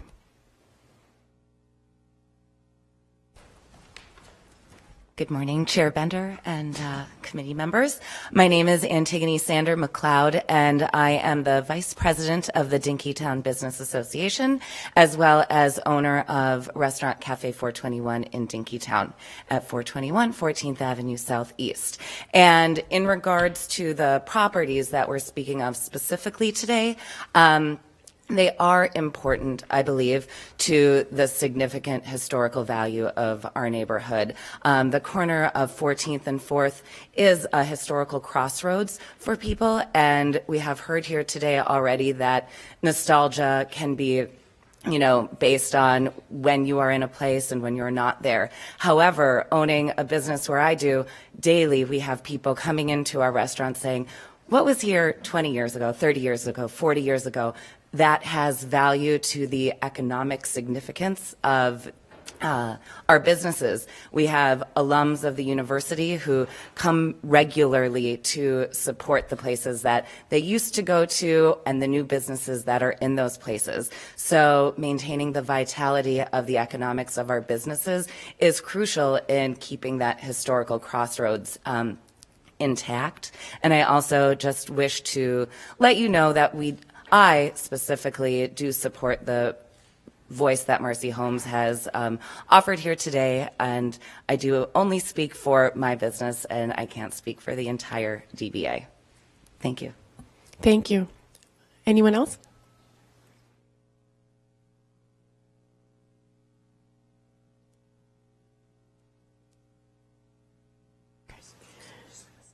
Madam Chair, council members, my name is Paul Buchanan. I'm on board member for Marcy Holmes Neighborhood Association, where I've lived for the last 8 years in and around the university area. I'm a graduate of the university. So far there has been no request for a moratorium in this area. The neighborhood association is encouraging of, we're encouraging of smart growth, of considerate growth. We have been working on our revised master plan for the last 2.5 years nearly now. And the master plan the new master plan does outline areas for growth within the neighborhood, specifically within the Dinkytown context, to expand Dinkytown, to expand the commercial node that is Dinkytown.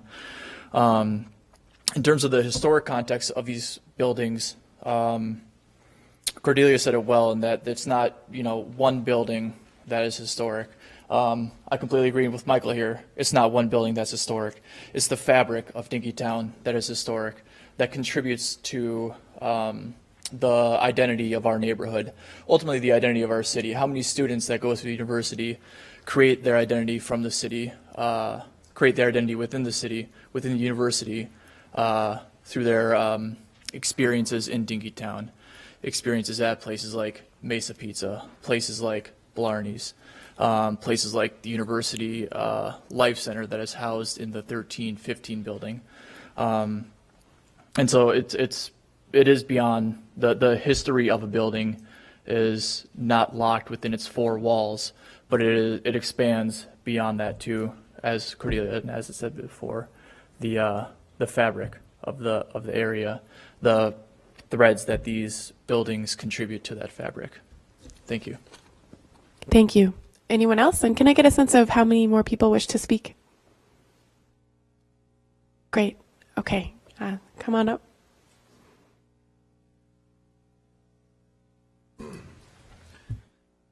Hi, I'm Paul DeZubnar, and I'm the building owner of 411 14th Avenue Southeast, which houses Al's and also Espresso Royale and 5 apartments upstairs, and it's right in the middle of 14th Street. And I guess I'd just like to support the thought that I believe that Dinkytown and what it is and what it was stems from the community that's around it, the physical presence of the university, its students, the neighbors, and the people that operate the business, not necessarily the buildings themselves. And so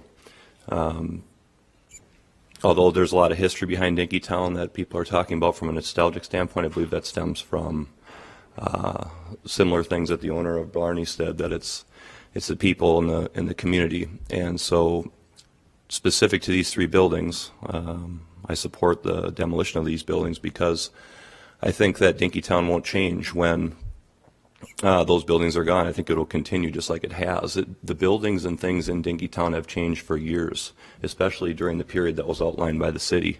And Dinkytown has never lost its vibrancy through those changes, and I don't think going forward it'll lose its vibrancy again. Thank you. Thank you.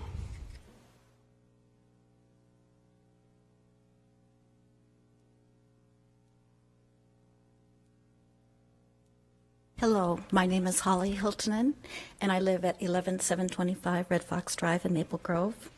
I am here today representing my mother, Meredith Nordstrom, who is the owner and lives at 410 13th Avenue Southeast.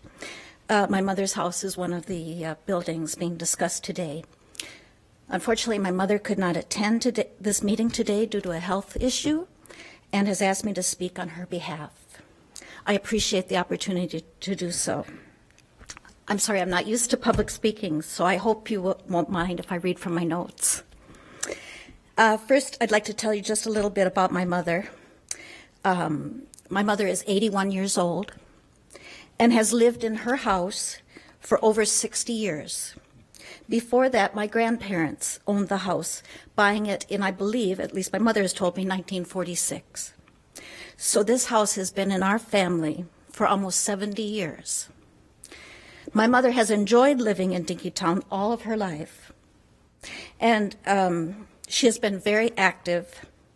She has been a very active and independent woman, getting about town and thoroughly enjoying everything about the city, in particular, everything that the city and Dinkytown has to offer.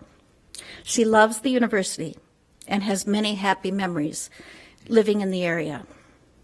In the last few years, however, she has experienced some serious health issues and finds her home life more difficult now for someone her age. She would like to move to a living arrangement that is both easier and simpler, but the money to fund that transition has been hard for her to come by. Now, the Doran Company has offered her the opportunity to sell her home for a good price that would enable her to have that safer, more manageable life in her senior years, allowing her the freedom to move and providing her the resources to see her through. My mother believes in the importance of a safe, vibrant, and welcoming Dinkytown and would never do anything to negatively impact her beloved neighborhood. She truly believes this proposed hotel project would ultimately help the area grow and thrive. That said, her concerns are much more personal. She is upset at these attempts to take away her right to sell her own home for a price that she deems fair. Hurt that anyone would deny a senior citizen her independence to make these decisions and her dignity. And she is afraid of what the future holds for her if this opportunity disappears.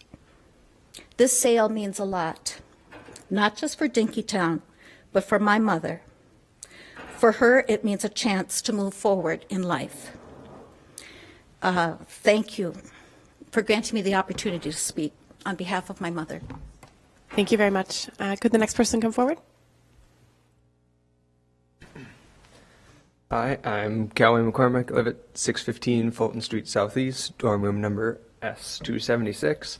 And just looking around through this, there hasn't been too much student opinion when, in my opinion, it's a pretty hefty majority of who's living there. And I can't give you an exact answer of every student that's on the university, but I've talked to a lot of people about it, and the general consensus that I've seen from students that are currently there is that their memories of Dinkytown aren't necessarily associated with the physical building, rather than the smaller businesses that are actually there and more of the activities that go on there. So I just wanted to make sure that there's some sort of student voice here in terms of what I've personally heard is that the physical buildings to the current students are not as important as actually what happens downtown. So I just wanted to make sure that there was a student voice heard during this process. Thank you.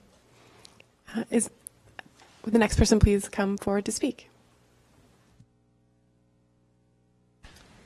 Thank you. I'm Kristen Eide Tollefson, and I'm the owner of the Bookhouse in Dinkytown. And I was on the small area planning process, and I've been in Dinkytown 37 years, so I've heard lots of student voices, lots of alum voices, and the importance of Dinkytown as a physical entity, the continuity of the structures, and the continuity of the small businesses that are there. I was part of the small area planning process, which was not really very accurately represented previously. And I won't take your time now to amend that, but I want to give you a few slides from that plan.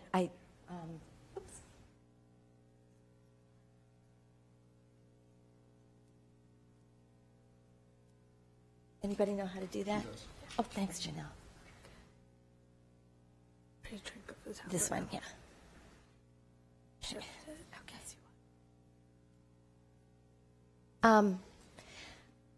Well, these buildings, I wanted to give Commissioner Johnson a little better view of some of the rest of the buildings in Dinkytown, that the character of the building that's in question at 1319 is one that is important because of the continuity that creates, particularly at that vital intersection that's considered the core of Dinkytown.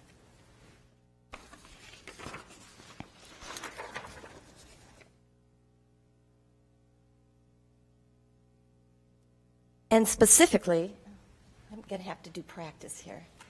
And specifically, the building in question right here is referenced, thank you, is referenced in the small area plan as a contributing historic structure. My understanding is that historic resource definition in the code includes historic districts and contributing to historic districts. The quote from the plan from the historic consultant's report is that there are many other historic structures that contribute to the character of Dinkytown, low scale, one-story buildings such as 1319, 1325 4th Street Southeast, which is the one in question there. These are equally important to the historic value of Dinkytown and help provide the pedestrian scale that is typical of the district. All play an integral part in forming the unique fabric and historic feeling that Dinkytown possesses. The historic report from the small area plan draft summarizes that Dinkytown fits the criteria of all potential historic district designations at the local and national levels due to its intact historic character, significance, and well-preserved structures. And the first recommendation of the heritage preservation section of the draft is that this commercial district be clearly established to enable the city and the neighborhood and the business district to consider practices to preserve the remaining historic architectural and cultural values of the area. The core commercial district centers around the intersection to which the structure at 1319 and secondarily 1315 significantly contribute. And the final citation that I'd like to make from the small area planning draft comes directly from the market analysis that was done as a separate consultancy, which says, if there's no regulatory control to preserve the existing stock of older buildings, many will likely be torn down in a relatively rapid rate given market forces. Dinkytown is a very small district, and it will not take too many teardowns of key sites to permanently alter the character of the district. It is the, such teardowns would remove the critical mass of these character locations, and if this were to be the case, Dinkytown would cease to function as a character district and instead be a retail location with a few isolated old buildings. I want to close with a story. When I moved my bookstore this summer, I had book dealers come up to visit, to help me move, from Lawrence, Kansas, who've been in the business 40 years, and they have been in every university district in the country, all the restaurants. And after our third dinner at Camden, I said, there's this great set of restaurants, and in Minneapolis, I really want to take you. You've come to do this free for me. I want to take you to someplace really, really special. And they said, there are so few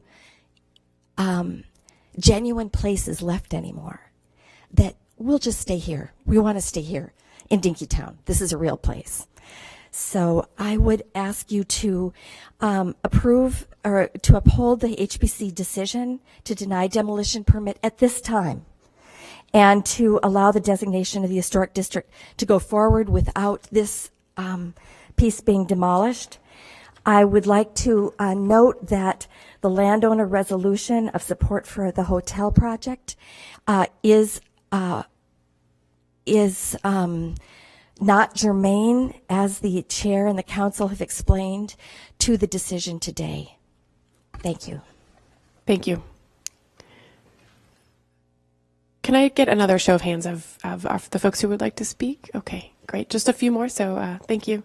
Please remember to stay to the 3-minute time frame. Thank you, Madam Chair, members of the council. My name's Gary Etzen, And I am one of the owners of the property at 1315 4th Street, is one of the subject properties before you. I'm also an owner of 2 other commercial properties in the next block over. So I've been an owner of commercial properties in the Dinkytown Business District for 24 years. I regularly talk and converse with property owners and business owners. I'm very familiar with the district. And I'm asking you to reverse the action of the HPC and allow these demolitions to go forward. As to the merits before you, we're blessed with a highly skilled professional staff. They knew this would be a controversial matter. They generated significant and in-depth analysis, and their reports are thorough. So I would urge you to read the staff reports on these applications. They are compelling, and they got it right. As a property owner, we are not involved in the small area plan, and I disagree with Kristen's comment that our views are not germane. Let me just give you a property owner's perspective on a couple of themes you've heard from the neighborhood association. One is to address the notion that these demolitions must be stopped in order to preserve the character of Dinkytown. We all love the character of Dinkytown, but that character has more to do with its geographic location and its demographics than any particular building or buildings. As long as the Dinkytown district, business district, is in the shadow of the U, we will be overrun with students and grad students and people who are on a full-time basis engaged in serious academic pursuits.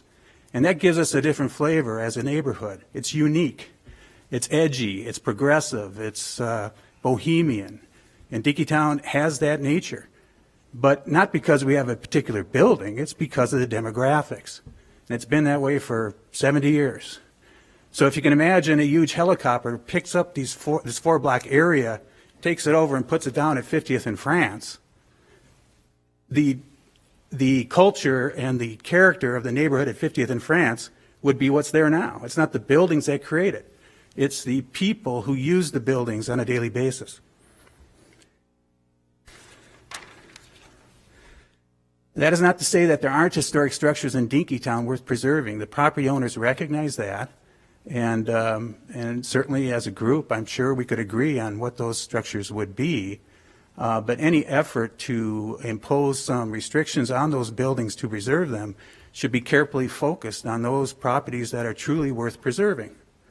These 3 subject properties are not. Staff got it right. There's nothing historic or architecturally significant enough to mandate their preservation and to avoid their demolition. And finally, I just want to address the property owner's perspective on the potential of having a hotel in the center of Dinkytown. We're very excited about it. A hotel, when the developer originally approached this site, they were talking about a student housing project. And student housing is good. It's done a lot of good things for Dinkytown. But if you build a student housing project that 400 students can live in, that's great. They will frequent Dinkytown businesses. They will add to our vitality. But they only turn once a year. So you'll have the same 400 people for a year, and then they'll turn over, and you'll get another batch of 400 people. A hotel is totally different. A hotel in the center of Dinkytown will attract, with its meeting rooms, and certainly people at the university need meeting space, so those will be full at lunchtime and in the evenings, and the rooms themselves. You've got maybe 200 people a day going to that hotel. And these are unique visitors. They wouldn't be in Dinkytown but for the hotel. And the 200 that are in there Monday are different than the 200 that are in there Tuesday. It turns over every day. So if you do the math, with the student housing project, you have 400 kids there for a year.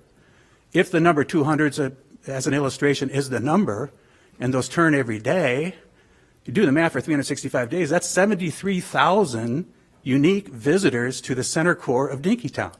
That's going to really enhance the economic vitality. The property owners see that. They see the potential, they see the economic impact, and they see that as a great benefit to the businesses and the owners in Dinkytown. That's why we're excited about it. Great, thank you. Thank you. Is there anyone else who wishes to speak?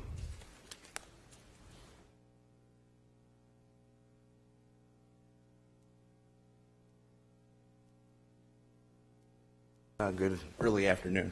My name is Jeff Myers. I own 1319, the property in question. I had to kind of laugh at what was said about Blarney's. My father has owned this building for 35 years. I own it via contract for deed. And we have disassembled every front on that building.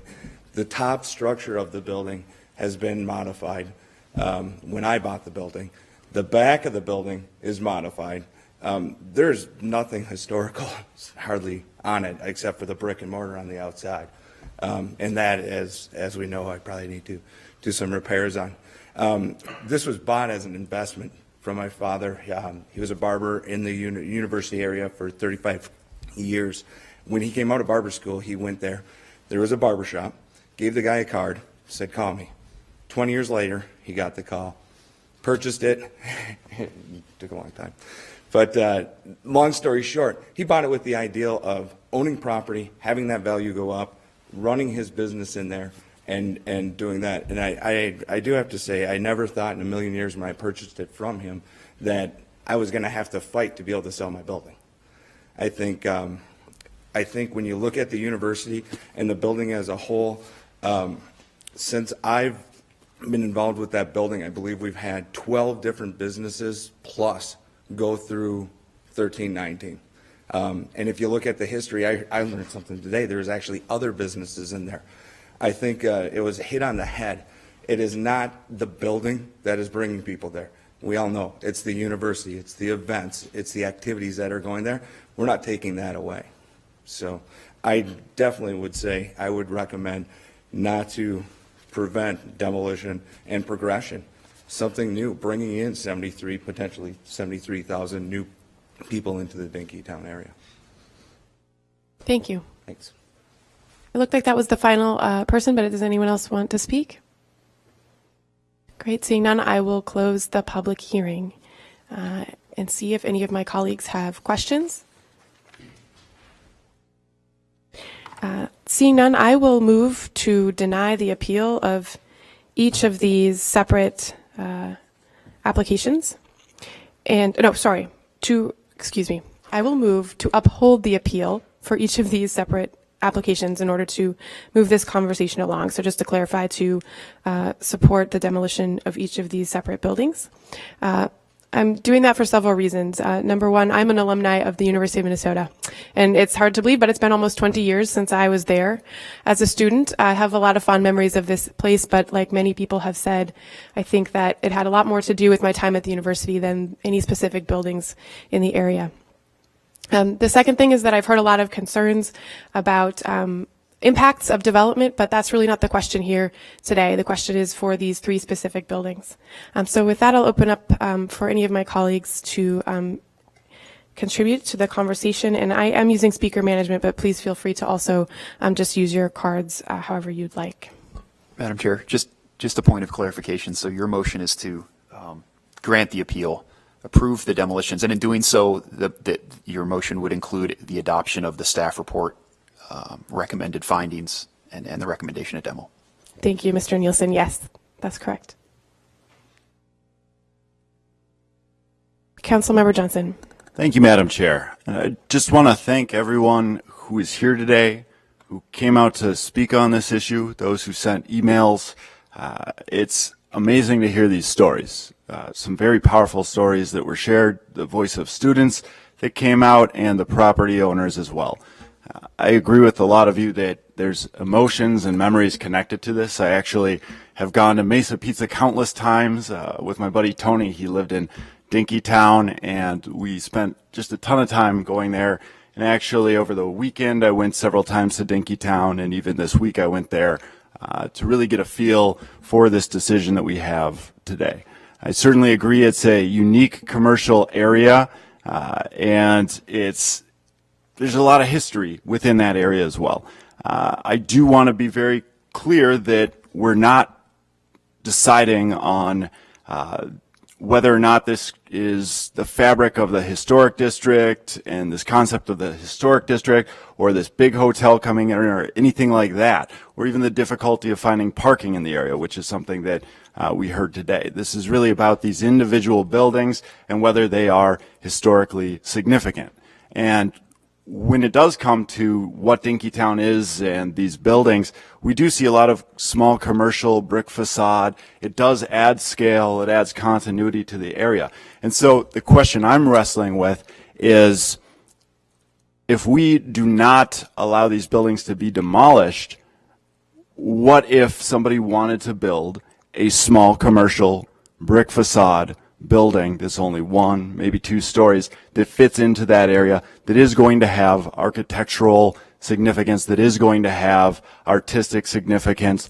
Would we not allow that because we saw these buildings as somehow being historic? And when I look at especially 1319, which I think is probably the biggest candidate for being a historic building, I don't see it. I've driven around my ward. I've looked at similar buildings as well and really reflected on this. And this is granted, an old brick building, an old facade, but even as the owner has stated, it's been modified so many times, remodeled and changed. Now, if anybody was to say, let's demolish Loring Pasta Bar, I'd be the first up in arms with that. I mean, just spending the weekend in Dinkytown and looking at that building, we see so many artistic components to that. We see statues over the doorways, this old glass, all of this stuff. It's beautiful. But what we're looking at with this particular building is really a plain old brick building and trying to decide if that in and of itself is historic.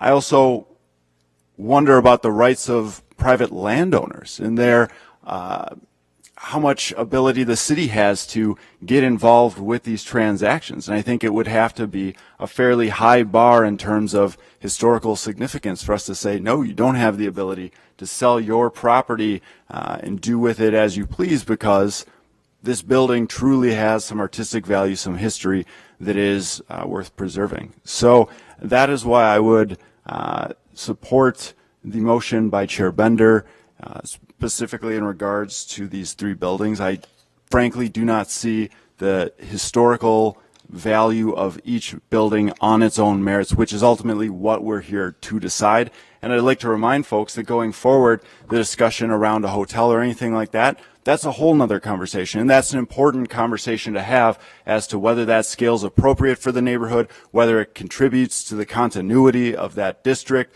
whether it adds that small commercial feel and look and all that. And that's a conversation that would happen if this moved forward. So thank you, Madam Chair, and I'll yield to my colleagues. Thank you, Councilmember Johnson. Council President Johnson. Thank you, Madam Chair. I'm going to move a substitute, which is to grant the appeal at 1315 4th Street Southeast and grant the appeal at 410 13th Avenue Southeast, but deny the appeal at 1319 4th Street Southeast, and find that 1319 is a historic resource. And I'm going to ask Mr. Nielsen to help me with other remarks that I have to make, or other parts of a motion to deny that appeal at 1319. Yes, Chair Bender, Council President Johnson. So for the portion for 1315 and 410 where you have made a motion to grant the appeal, which would be to approve the demo, you can adopt planning staff findings that have been made in that regard. Okay. For a motion to deny the appeal with regard to 1319, which would be to deny the demo, you'll want to speak to that motion and then direct staff to draft the appropriate findings for presentation to the full council. All right, thank you. Madam Chair, may I continue? All right. Then I would move, as part of my motion, to adopt staff recommendations for both 1315 4th Street Southeast and 410 13th Avenue Southeast. And then on 1319 4th Street Southeast, again, to deny the appeal and direct staff to adopt or to recommend findings for adoption. And I just, looking at these 3 properties, I think it is clear that the one that does have the nature of a historic resource is 1319. You know, Councilmember Johnson, I was listening to your remarks about what's the name of the other Loring Pasta Bar. Well, that's a two-story building, and so it has maybe some more charm than a one-story building. But one-story buildings were also part of the way that neighborhood developed, and I appreciate what people are saying. I was actually over at the University of Minnesota campus yesterday on the West Bank, and with my husband, who went there as a young man many years ago.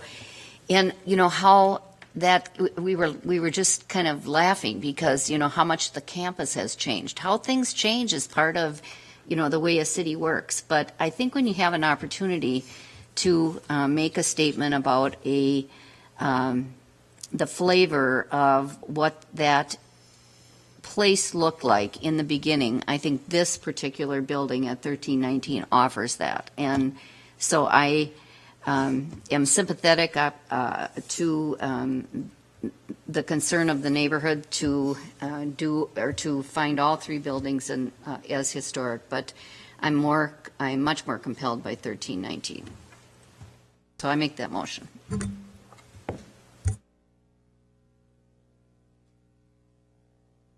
So I'm going to need some procedural help because we have two motions on the floor. Oh, and we have a motion and an amendment. I think we actually have two separate motions. And Councilmember Goodman would like to also speak, but Yeah, I was going to say, Chairman, why don't I'll defer to Councilmember Goodman, who Thank you, can clarify. Mr. Nilsson. My thought is that we just vote on each one separately. So if Councilmember Johnson and Council Chair Bender would withdraw their motions, you can make a motion on each. They're all listed separately on the agenda, and then everyone can vote the way they want on each of the buildings, which would perhaps be the cleanest way to do it. So my recommendation, as a friendly recommendation to those who had made motions, would be to withdraw and then call the question on each individual property. thank you, Councilmember Goodman. I think that's very reasonable. So I will withdraw my motion. As will I, Madam Chair. Wonderful, thank you. So I will move to uphold the appeal for 3112 3rd Avenue South and to allow the demolition of that building. And I will see if there's any comment or discussion. Chair Bender. Oh, I'm sorry, thank you. I'm looking at the wrong address. So the first one is, I'll let someone else make that motion. Council President Johnson. Madam Chair, I would, on item 3, deny the appeal from Doran Development from the decision of the Heritage Preservation Commission, and direct staff to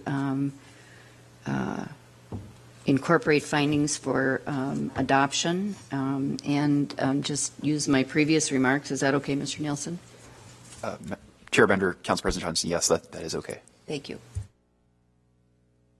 Wonderful. I'll see if anyone else have comments. I just want to explain my position on this building. I represent a part of the town that has a number of one-story brick buildings, and one of those corridors is Nicollet Avenue, where the city has indicated preference to build a streetcar as an economic development tool. And so I don't know how I can support designating this particular one-story brick building as historically significant, and then with a straight face look at my constituents in Ward 10 and look at that corridor as a place that we have designated for economic growth. And I just feel that it's important to be consistent, and that historic preservation is a field of study that I take very seriously. I think it is very important for our city to truly capture our historic resources. I want to make sure that our staff's time, which is very limited, is directed toward designating the historic resources that we have, ensuring that we're bringing the appropriate funds in for properties that are eligible for the National Register of Historic Places, for going through the long list of potential historic districts that we have identified, over 50 potential historic districts in our city. And so I just want to make sure that we are using historic preservation appropriately, and that in this case I just can't in good conscience vote that this is an historic resource. Are there any other comments from my colleagues? Yes. Councilmember Johnson. All right, thank you, Madam Chair. I would be interested in hearing any of my colleagues who are interested in preserving this building articulate what it specifically is about this building that, especially as it's been changed and remodeled and all of this, what makes this building historic, and if they would also be against the demolition of this building if it was in their wards as well, because I think that's important. We're really here today to decide if this particular building is historic, and all these other aspects of that are not for us to decide in this meeting, as we've heard from council. Thank you. Thank you. Council President Johnson. Madam Chair, our rules, committee rules, do really not encourage council members to question other council members for the reasons behind their actions. Wonderful. Thank you, Council President Johnson. Councilmember Goodman. Thank you, Council President Johnson, but I'll rise to that occasion, actually, even though it's completely out of our customary way of treating each other, to note that this is not about designating the building historic. It's about whether or not we're going to commence a study to determine whether or not it's historic. And I think enough information has been given by the neighbors today to determine that this deserves a study. Should it be studied and determined by the professionals that it's not historic, the applicant will be given practically an automatic authorization to demolish the building. So all we're asking today is to study the significance of this particular building and determine down the road, after a study has done, whether or not this building is deemed historic. And I, for one, would never say no to studying it, given the testimony I've heard today. Thank you. Are there any other comments? With that, I will. We have a motion to deny the appeal for 1319 4th Street Southeast. All those in favor, please say aye. All those opposed say nay. Nay. The motion carries. I will move to grant the appeal for 1315 4th Street Southeast and see if my colleagues have any comments. Seeing none, all those in favor, please say aye. Aye. All opposed, nay. That motion carries. I will move to grant the appeal for 410 13th Avenue Southeast and pause to see if there's any questions or comments. Seeing none, all those in favor, please say aye. Aye. And all those opposed, nay. That motion carries. All right. Is there any other comments or questions from the committee? Seeing none, I will close this session.